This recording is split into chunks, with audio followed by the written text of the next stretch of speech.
While on the water, you could see many different types of law enforcement officers, from the police, sheriff, water police, the Coast Guard, to conservation officers, fish and wildlife officers, harbor patrol, and in some places like California, you've got the Department of Boating and Waterways.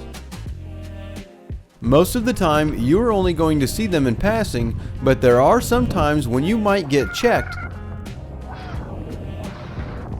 Usually around major holidays and specific fishing season changes when people are either drinking and boating heavily or poaching undersized fish. If you do get stopped, at least in the US, they are going to be looking for some specific items.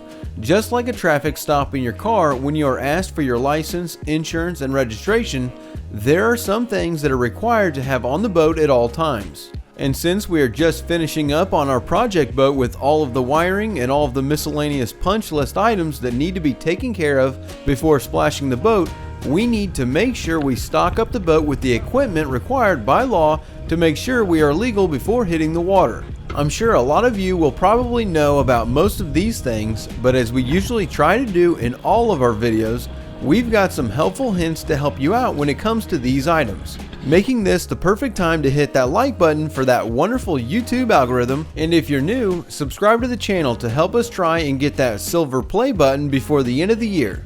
Now here in the US, every state is different, but some states do have certain laws about even operating a boat. Like here in Florida where we live, if you were born in 1988 or after, you are required to take and pass an approved boating safety course to legally drive a boat here. Then in other states like California, basically anyone under the age of 16 has to be supervised by someone over 18 to operate the boat. So this is something to keep in mind if you're going to be using a boat on vacation, or if you're just getting into the boating world, you'll just want to check with the local laws of wherever you are. Something that almost everyone is going to know about is that you have to have life jackets on board. The boat has to have one life jacket for every person that is on the boat. Now for me, I also like to carry a kid's life jacket as well. When you have a boat, there are times that you just don't know who you are going to be taking out. It's like that old saying, it's better to have a friend with a boat than to own one. So I like to have the kids' life jacket stored away just in case. You can get life jacket sets like this one that has 4 vests in it, and it's vintage, so most people will just throw these into a compartment and forget about them, which is nice when you have a larger boat with lots of storage. But when you've got a smaller boat with less storage like our 23-foot Ocean Master, you don't really want to lose any prime storage real estate on the boat, which is why I like to have a T-top tea bag to put all the vests in. You can get these anywhere and they are fairly cheap, but it makes for a great way to get the necessary life jackets stored away by strapping them up in the T-top and out of the way. It only takes about 20 minutes to put the tea bag up.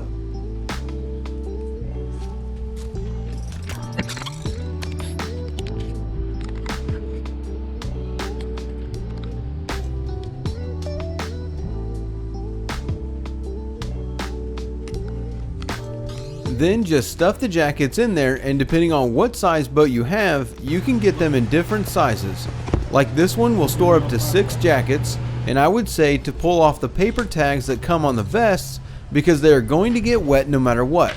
Whether it's the moisture in the air, rain, or spray from being on the water, we see it a lot where you pull the jackets out and the papers are all moldy and nasty, so it's best to just pull them off whenever you store them away.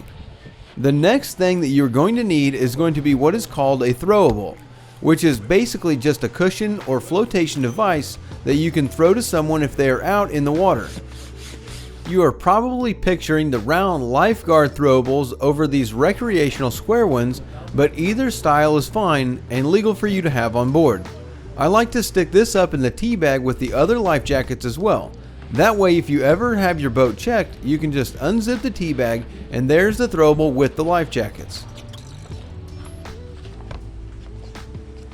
Then the next thing that you are required to have on the boat is going to be a fire extinguisher.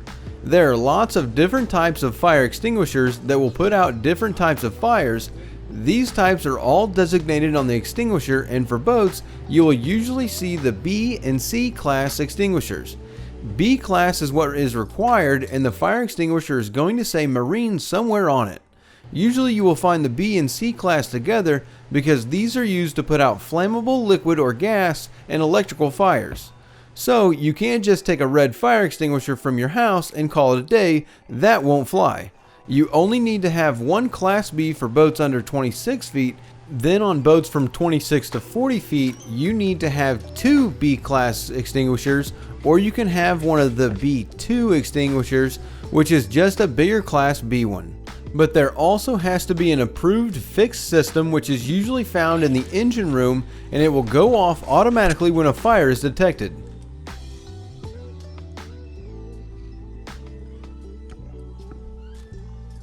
Then the requirements just go up as you go up in size of boat. The next item that is required is going to be your visual distress signals, which are your flares that you can get in either a gun style that shoots the flare off into the air or the stick style that you hold. It's extremely important that you look at the expiration date of the flare before you buy it. I've got a friend that bought some flares and they were only a year away from expiring, which is pretty disappointing, so make sure you look at that date before you buy them. We also need to have a whistle or an air horn that will make a mechanical audible noise for distress. And what I like to do is get a waterproof case that we can put all of this stuff in, which when I went to Home Depot only had these little thin cases. It's better to find one with a little more space, but in this instance, this will work fine after taking out all the dividers, and then we can put our flares and the whistles in the case.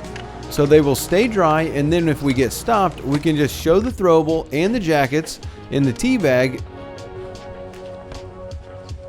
open the door to the console and show the extinguisher, and then just hand over this box that has the flares and the whistle in it. The very last thing that we want to stick in our waterproof case though is going to be the boat's registration papers.